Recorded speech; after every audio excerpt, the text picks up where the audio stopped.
Nahiya naman kayo sa inyong kapwa Pilipino. Binastos pa nila ako. What is the law and what Pakinggan ng proceeds of the illegal drug trade ng Duterte. The law enforcement, the highest law enforcement official being head of PNP. Yeah. And now you're hiding this scoundrel, this fugitive. Pag-usapan natin, we're talking about local issue ito kay VP Sara's impeachment proceedings, ano.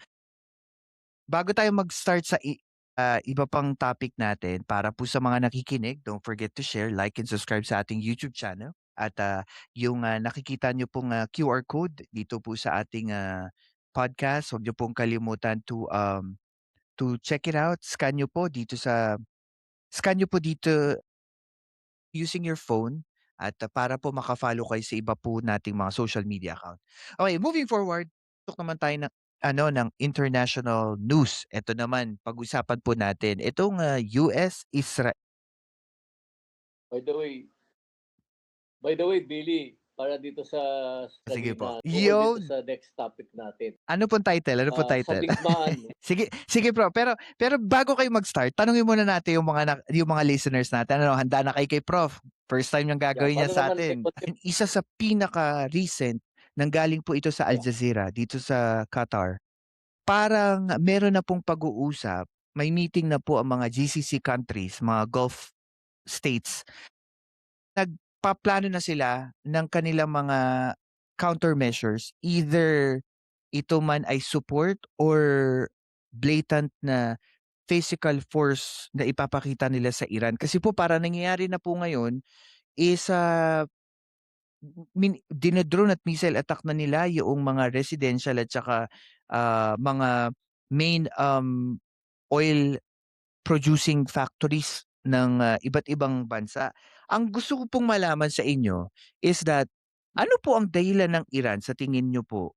Bakit nila inaatake itong mga Gulf state at saka knowing that even Qatar was one of the proponent of mediating talks between Yeah. US and Iran before actually wala namang to have peace talks.